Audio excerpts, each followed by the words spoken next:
sir. Just real quick. How long have you been in operation? Do you provide food, clothing, and water, and shelter? And if, in your best opinion, if your building closed, where are the homeless going to go?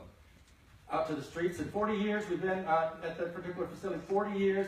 Yes, and the rumors are out on the street that we used to have, the people don't have to leave anymore at 7:30 in the morning. We have a new day center when the bridge closed for the women and the children that are there. And the men, they get involved in training programs like women can. They all can go over to the Biddle House and the like. But yeah, we provide all of these different services, go through 600 to 800 sandwiches a day and all this kind of stuff. So you're part of the basic continuum of needs. care now? Is that what you're saying? You're part of the continuum of care?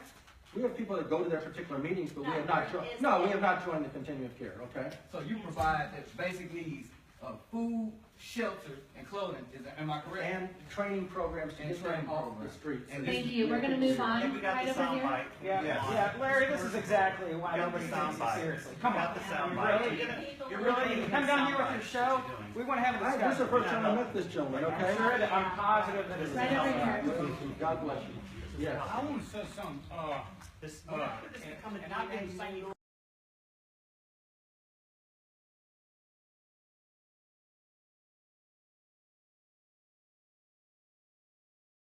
you, the Chinese, the Philippines, Korea, they will not allow for that to go on in society like that. Thank you. Thank you. Tell We've the, noted tell that. the parking lot owners not to let them sleep out there. The police tell us they can't move them because as long as they let them stay out there. Larry, They're not on the some more parking lot. questions. We're gonna move They're not on the over. parking lot. I'm sorry, there's a gate around their parking lot. There's nobody on the parking lot. On the sidewalks in front of the parking lot. The police Okay. won't move them as long as you all let them sleep out there on those sidewalks. That's a public space. But the police said they cannot move them unless they hurt It's not a the law. private lot. Sidewalks are public space. You have to take that up with the local police. Scott, how many times have you asked the police to try to move from there and they told you that they can't move them because the owner of that parking lot is not allowing to move, right, Scott? Thank you. We're gonna move on. We have 2 more questions to squeeze in here. Leonard? Yeah, I just had a point of clarification about the 12th and Park facility. It will no longer operate as a temporary shelter now that Biddle House is open. However, in extreme temperatures, and I believe that's under 40 degrees, they will allow folks to come into that facility as a heating shelter in the wintertime. That'll be men though, again. We'll stay out there with the women and the kids. That's men usually. So again. Thank you for contributing that, Leonard. And last, Bob? I'm sorry, did you have one as well? Yeah. Okay, Bob, and then you'll be our last question, then we'll have to move on to the other updates. There was an extensive public hearing at the Board of Public Service. Came out that you have about $20 million in assets. Okay. So what I would like to know is, as somebody that has helped the community work with a homeless shelter, I advocated for one. That shelter has worked with the community to make sure that their concerns were addressed. And their concerns were that people would loiter around their businesses and hurt their businesses. So they were told that they had to make sure that they kept their clientele within a certain, away from a certain distance, that they would clean up after themselves, that they would have a social worker on site, that they would provide security out in front of their place, and that they would work together to mediate any problems with the neighborhood. So I guess my question to you is, why don't you do any of these things? Well, we have our case manager, Connie, here. Be happy to meet you when this program is over. Constantly placing people. You walk by our place, you see guys on security walking back and forth out there. We're told that we can't do anything in front of the other neighbors. Or are they residents? We have in the licensed facility? security guards on duty, and as well as training some That's of them. not what came out in the Board of Public Service hearing. We were told then that they were actual clients that you designated. Some are, within and then the we facility. also work with the licensed security company. Ray Redlick, who's here, my associate, he can explain that to you further. We're happy to go into detail. And there were a lot of things that came out that we listened to. We've added all kinds of security cameras after that particular hearing there. We're trying to be good neighbors.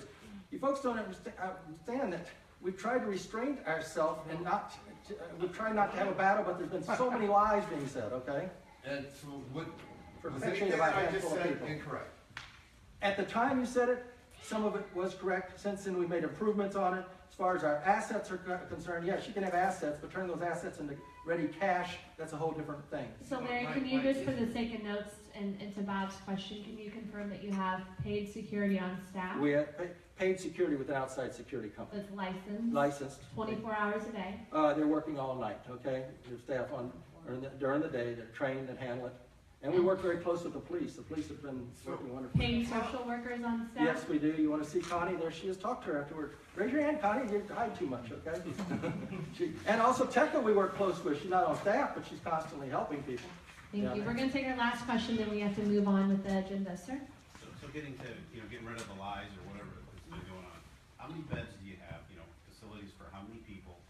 How many people actually stay there overnight? And what are your plans for the future? Okay, quickly, I'll run down the line, okay? I'll just run through it. Women come in between 3 and 4:30, they want to get in their bed, okay? Then between 5 and 7:30, men come in. Then at 8 o'clock, women that don't want to go upstairs, that prefer to sleep on a mat in our worship studio, they come and stay there, okay? And then they come in from 8 to about 10. And then at 9 o'clock, the men come in till about 11. They're out on the streets. Now, if the police bring anybody to the door at any hour, or a hospital sends somebody, we'll take them in. And if there's an emergency, we take them in, the weather change. So we'll take them in. On the average that we have right now, we have 50 people that is their home. That's their home. They're in training programs, they're residential staff, that's their home. Then on a very cold night the city can't handle it, we could have up to 150 at this time. Usually it's a lot less than that now, the weather's warmer. So it could be up to 200, but we average is probably about 135 to 150 on typical nights like tonight, okay? Now, if we set up a particular number, we told the city, okay, hey, here's a number. Will you send a van down and pick them up and put them somewhere so they don't freeze, so we're not putting them back out on the street? A lot of these people that are out on the streets have serious mental problems, drug problems, alcohol. So do you have facilities for 50 people? No, we have facilities for up to 200. You have facilities for 200 And people? architecturally, plans have been turned to the city that show that it'd be structurally safe if we added more beds, we could put up to 400 in there. So, And we hope that with the Trump administration, the Biden administration, that day don't come. So you have facilities for 200? Yes. And 200 people and 200 people could stay there overnight. And how many people, and what is your, the document that says you can have how many people there with the city? What are you registered to have? We are right now, we've been trying to get our permits since summer of 2015. We'll be going out on the streets, getting the signatures. Well, we haven't asked for that number yet, okay? So we'll be working on it. What's your current permit? What's our current permit? Ever since the Board of Public Service and they removed that permit, that's why we're going to court and we're going to appeals, and that's why I spent $30,000 in architectural fees and all this stuff trying to get the... What was the original permit from 4 years ago? All those years, it was 34 inspectors come in, and everybody knew we had all that. And in 2012, people started getting concerned with the numbers. Thank you. Okay. Thank you very much. Thank you for allowing us to at least communicate. Thank you, Larry. Yeah, communication is key. Obviously, this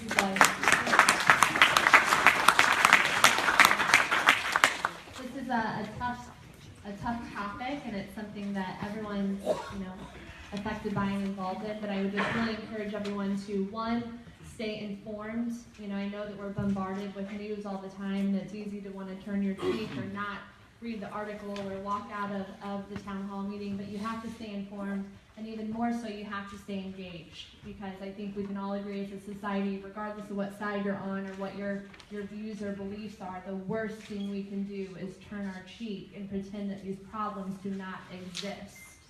So please, thank you, Larry Rice. I appreciate you showing up and having this dialogue. Thank you to everyone who's spent time and asked questions. Continue to stay engaged. Next, we're going to have some updates from our neighborhood police. And then if there are any elected officials here, be ready, because we're going to be calling you quickly right afterwards. Lieutenant? Yeah. Hello, I'm Lieutenant Scott Boyer. I'm with the Downtown Bike Unit. I'm here to answer questions if you have anything about downtown. Currently,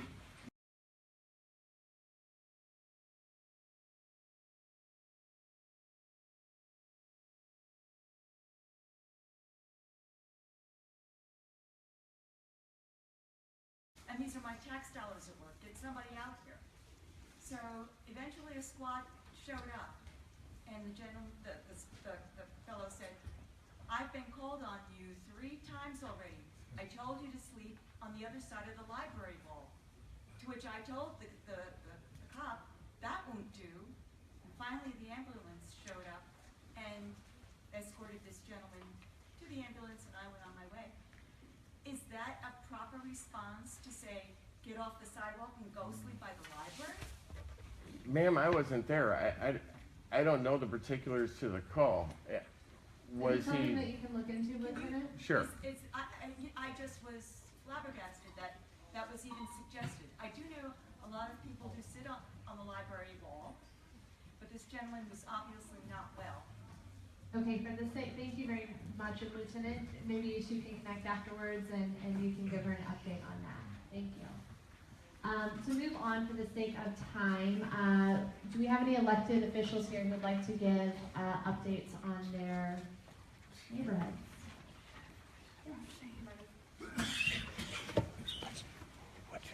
Andy Cross. You guys looking good. Something lively, block I'm on your party, side. holiday hop. Something lively? Something? No. Well, Yeah. I first want to just thank you all for allowing me the opportunity to speak. Yeah. And I would like to say, I appreciate you all Pleasure. providing this forum for the community to come together and have these conversations, because, you know, I spend time in the community and I also spend time at forums such as these, and oftentimes you don't have that connection. You have, you know, both sides kind of having counter arguments and bring them together. I think that's a special thing. So with that being said, I certainly want to just thank you all for making yourselves available and coming tonight. I am a little bit upset that I don't see your public officials here in this room. I certainly want you all to make sure you hold them accountable. I don't believe that in order for us to move forward and have actionable plans, you don't have the correct people in this type of environment to be able to answer those questions, to bring forth those programs. But with that being said, now the portion that I would like to give an update on. So my name is Marty Bill Murray. I'm the 7th Ward Committeeman. I just want to thank everybody for coming out. Those of you who had the opportunity to vote in the general election. I must say, I apologize. I know, you know, we spent all that time. You all got all those mailers, all those phone calls. We're getting ready to do it right again. Come at the end of this month, the filing begins for the municipal elections that are coming up next year. So, you know, then we'll be electing the odd number wards for aldermen, and as well as a new city mayor. So, if anyone would like any information about the elections or need, you know, assistance with getting voter registration or getting photo ID, you can contact me. My website is martymurrayjr.com, and that's MartyMurrayJr.com. And I also hold videos from forums that I attend for candidate forums, as well as like the ballot initiative. So, Thank you so much, Marty. You know, I always appreciate you showing up. Yeah. Yes. I won't walk all the way down, but I can speak loudly. My name is Rasheen Aldrich, your newly elected 5th Ward Committee man.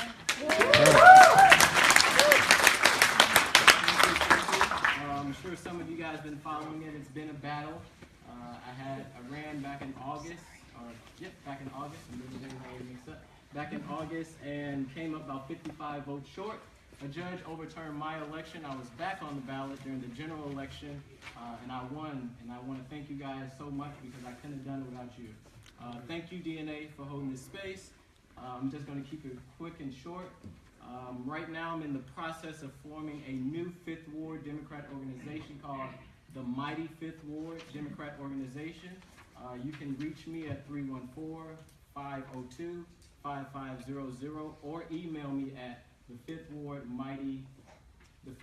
Mighty Organization at gmail.com.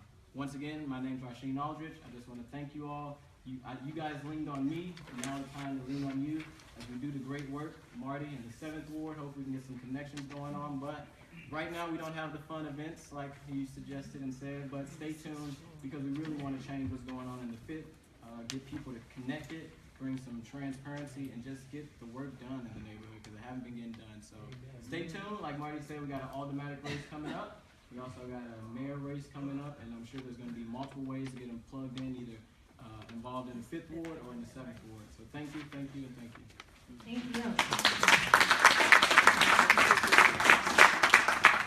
Okay, do you have any other elected officials who'd like to say something real quick? Trying to see. Okay, we're going to move on. Now we have a presentation from the NGA. Russell? Thank you very much.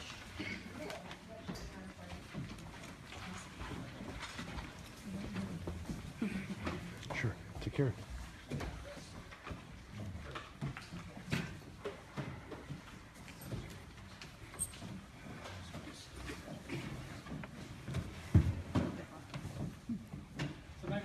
things started.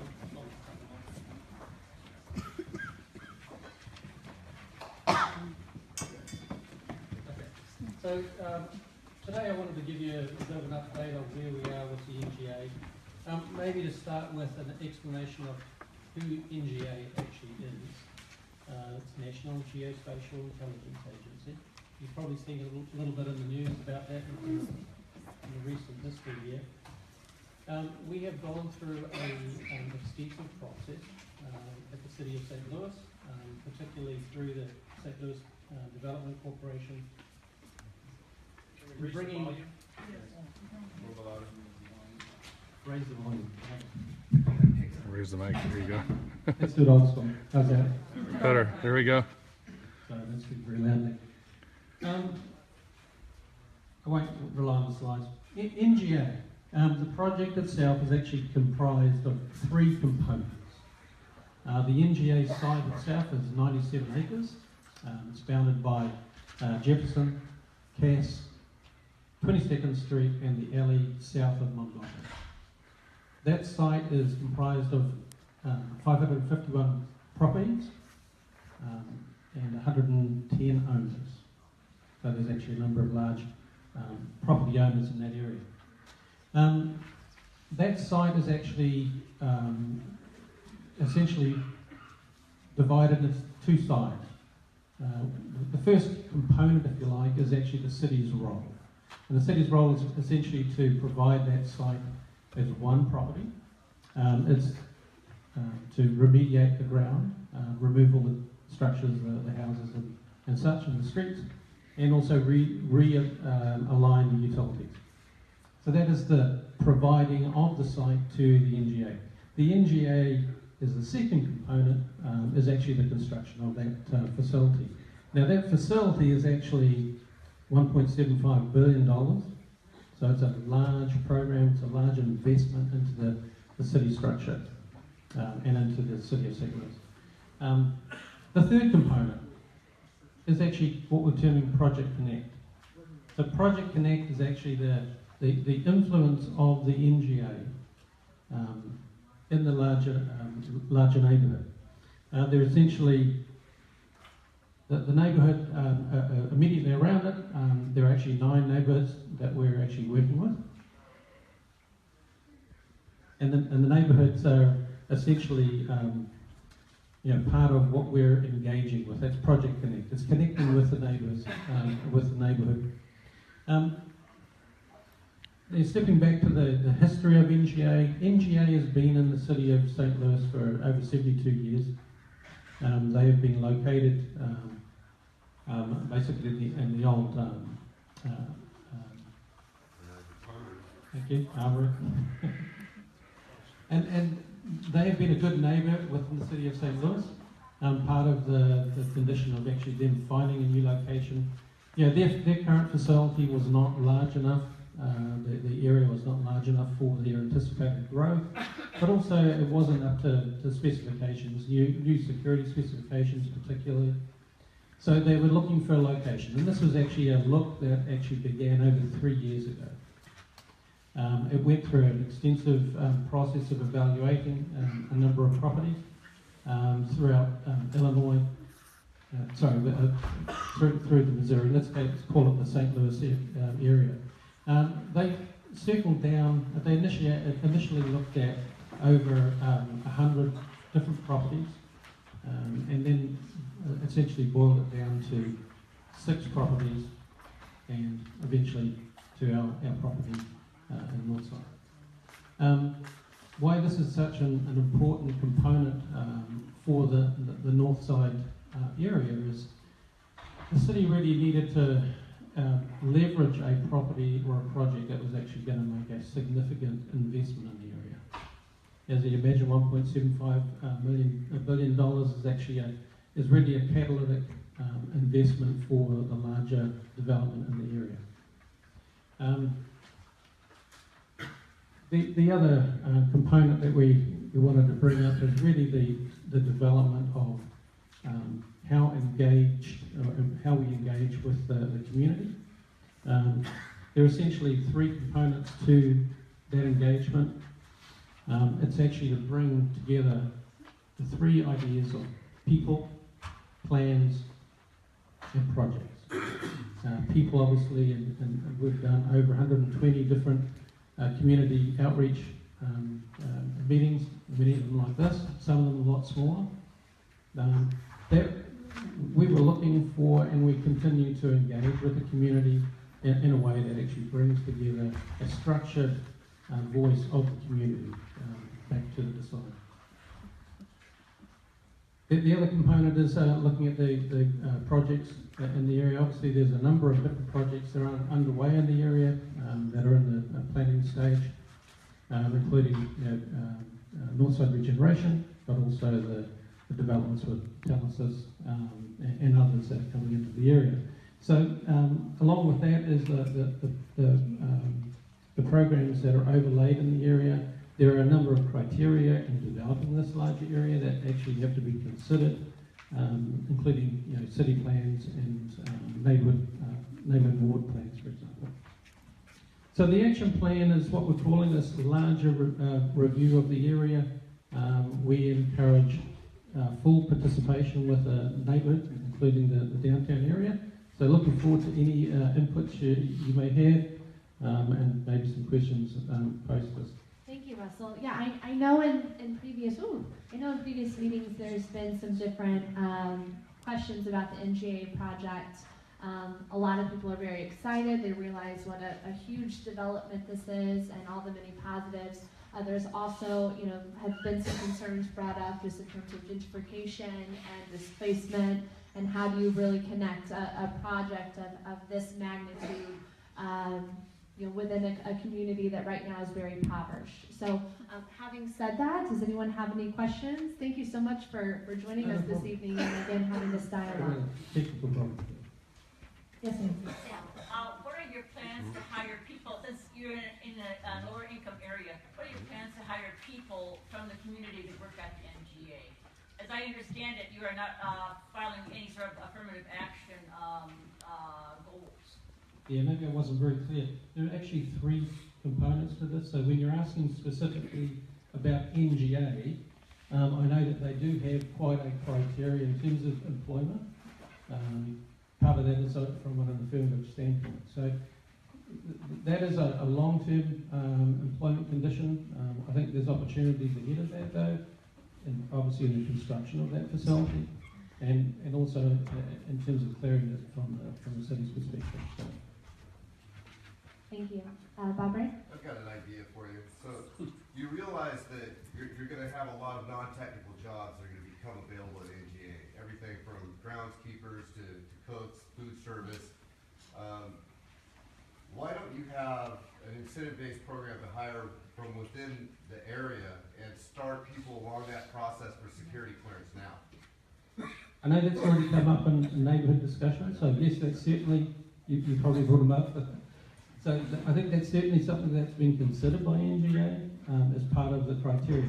One of the things that from the city's perspective is actually putting that in front of people so that the connections of making that available to people, where do you start looking for that, for example? We would like to encourage everyone to go to the one source, which is actually the website that the city has. That at least is a starting point to go to those different locations, to get to the right place quickly and help with that process. Well, I can help you put together a community meeting if you want to show up and have a job fair. Well, I'm glad you brought that up. I know there's one coming up. Yeah, this Thursday, I was meaning to say thank you very much, Bob. The community resource fair is actually scheduled for Thursday. These flyers are up front.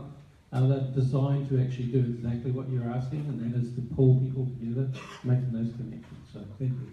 Thank you. We're going to take one more question and then move along. Yes. So I haven't seen any sort of recent rendering since it was announced that St. Louis won the project. But essentially what it looked like is the NGA is a pretty suburban looking campus, and I know that you guys are doing a lot to sort of outreach the community socially and do things in the surrounding areas surrounding the site. But are you engaging your designers to think of, I know programmatically you're required to have certain requirements, but Are you engaging your designers to think about creative ways to maybe fit the site a little bit more, integrated into the urban fabric a little bit more? So from the city's perspective, yes, we are. I think there's an opportunity. But just to be realistic, the process of actually developing a facility like this is very involved. There's a lot of technical and security issues. But that dialogue will actually take quite a while. So we are in the beginning of that process. Okay. But yeah, thank you. Russell, can you speak to the infrastructure upgrades that are occurring around the site and also in the area at large? Sure. There are utilities that run through the site currently. They will be rerouted into the adjacent streets, so that's the initial component. But part of the Project Connect piece is actually looking at the overlay of what is needed in and around the area. So we're looking at we're involved with a modelling component from a traffic standpoint, a modelling component from a stormwater standpoint, and we're also looking at utilisation and future projections for site utilisation in the area. So those three components are actually put into a financial model, and looking at a return on investment as part of it, and social equity as part of that also. So there will be, I think, in the future here, you'll see a number of different initiatives that will actually develop in larger areas as part of the Project Connect. Thank you very much. And will you be around afterwards? Yep. If people have any I'll be questions? up front, and hopefully you'll look at. There's also an informational slide, a piece up there as well. So if you want general information. So. Thank you very much. Okay, we managed to stay on time, which is great. Thank you so much again for joining us. Last, we're going to give a few DNA updates. We'll start with, we have a new office. So before we share where that is, we'd like to thank Brian King of King Realty, who put us up. We kind of moved in, no rent, no overhead there, and he was kind enough to let us use his printer and space and beer occasionally when meetings ran long. So thank you to Brian for that. We do have a new office that is located just past 14th and Washington. If you know where Hero Asian Kitchen is and First Federal Financial Credit Union, right there in that building. So definitely, as we're getting it set up, feel free to stop on by. We're appreciative to have that set up as well. What are these? That's for the door prize. Oh, perfect. Great. With that, we have some DNA board elections coming up. So you too could sit up here and volunteer and give some of your time. So we have a few positions available. We'd love it if you would consider signing up. We meet once a month. It is a working board. It's not just a resume builder, write a check once a year. We don't have to see you. We do want you to be engaged. Having said that, it's been very rewarding. I think we would all agree, and we would love to bring in some fresh blood. So Jared has made that announcement and put the sign up on the website. That's St. Louis DNA, St. Louis completely spelled out, DNA.org. If you're interested too, you don't have to sign up right away. Feel free to ask one of the current board members if you have some other questions. In terms of committee updates, Josh, Dan, are there any committees that really have anything that they'd like to share right now? Otherwise, we'll continue to go through some upcoming events. I have a couple of updates. Regarding the situation on Locust, between mainly 12th and 15th, make sure you continue calling 911 for any suspicious or illegal activity. And then you can call or email your elected officials and police requesting solutions. Their contact information is available on our website, or you can email DNA if you have any more questions or you need more information. We'll also be having an open forum on liquor licensing for the downtown area on Monday, November the 21st from 6 to 7 p.m. here at the library. We'll basically just be discussing stipulations that we want to see attached to liquor licenses for grocery and convenience stores and then bars and restaurants. We want to ensure high standards for doing business that improve safety and that also prevent nuisance activity and operators. So that's on Monday the 21st from 6 to 7. It's actually next Monday. Next safety committee meeting is actually Wednesday, November the 30th at 6 p.m. in the Lucas Park Grill back room. want to be involved, or if you have any issues you need to bring to our attention, we'll be meeting November the 30th. Thanks, Dan. Okay, couple last things on events. Josh. I'm sorry, Josh. Well, for a time. I know. And there's. You want to take us on a free drink just real quick, and this is one thing that I kind of covered last month, but we're kind of slowly getting to it. We have a map that we've made of downtown St. Louis with an overlay and some areas that volunteers from our committee are taking to document the manholes with the that are too deep, that lack the extensions that they should have. These things appear over time due to oversights and lack of poor communication between utilities and the streets department, and I guess we've gotten to a critical mass in these things, so we're just going to do one sweep, identify them all, photograph them all, turn them over to streets or the utilities, whoever needs them, and we're going to be working on that finally here soon in the next week or so. And also, for those of you who know what form-based code is, I probably say the term every single time I stand up here, but it's something that we're still very much in our committee trying to push, and now we've taken a new direction, I think, over the last month or two as developments have occurred at downtown St. Louis Inc., and now we're trying to cast a broader net and getting this thing going, and we're really excited about pushing forward with this. Apparently there's also allegedly some money for this effort that's forthcoming, and that will allow us, for those that don't know, form-based code in a nutshell allows us to really designate certain areas of the city for certain types of development, and we can identify what belongs where, and then put forth a regulation to get that stuff there. And that will help avoid over the last 10 years, we've seen some great businesses. I always think of Left Bank Books, wonderful business, there's nothing else around. There's no other place to go shopping. And down on Washington, we sort of, it could be a great retail section, but there's not much there. So trying to fix that. And also, I'll do the same recruitment call here. We love to have people come join us. We do our meetings early in the morning, last Friday of the month.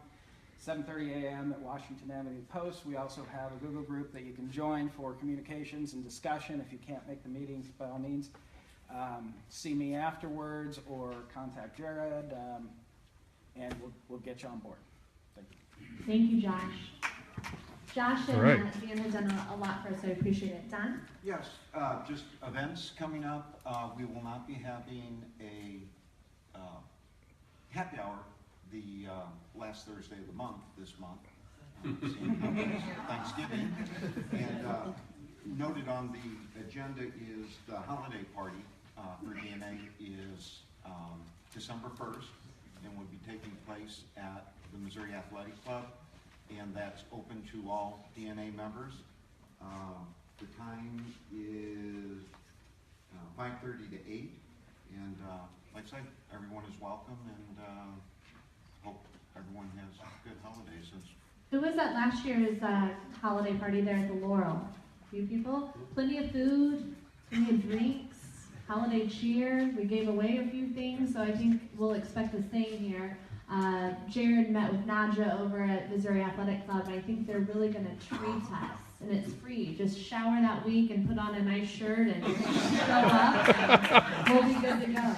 A couple other things. So we had the Locust Business District meeting on the 16th at 5 p.m. The CID, the Community Improvement District, is going to be meeting with property owners on the 5th of December at 5 p.m. at DSI's office. Who's been coming to the fall fires, either last year or this year? Heck yeah, they've been super fun. We're roasting. I did that last time too. Toasting. We've been toasting marshmallows. Roasting? Bob? Just want to say, if you come to the next one, I'm going to bring my barbecue out. So bring something to throw on the barbecue, and maybe something else to share. But that should be fun. Barbecue and marshmallows and drinks. Small Business Collaborative meeting is also on the 5th, 3 p.m. at Lucas Park Grill, so remind your small business neighbors. And then again, our next big meeting, we do these every other month, but the first one of the year is definitely important. That's going to take place here on January 9th at 6 p.m. So that's when the election and all that will happen too. So hopefully we will see you. And now, before we mosey on over to Lucas Park, we're going to do the attendance side. So grab out those yellow tickets. And then we'll do a couple prizes, it looks like. All right, the first lucky winner is 555113. That's me. Yay, congrats! Our neighbor from Impact Smoothies. All right, what have you won? Hey, what have you won? No, he's down, he's feeling down. Okay, the next one is 555121. Yay, we have a winner in the back, perfect. And a male and a female. See, we're equal here. Wonderful. So one of you can have the Smoothie King, the other can have the Wash Out Post gift certificate. Thank you so much for your time. Hopefully we'll see you over at Lucas Park Grill. We appreciate each and every one of you. Thanks, Jana. Good job. Thank you for the moderator tonight. Okay, so that was it. That was the end of the DNA Town Hall meeting for November, which had Larry Rice. And that's the reason we threw the video on, is we earlier had Larry Rice. I'm going to try to put this video back up. It'll be recorded. You can watch it. I also have an audio recording that has the entire conversation with Larry Rice, which should be interesting. We weren't tough enough on him, but we'll see. Anyway, take care. Bye. I'm done.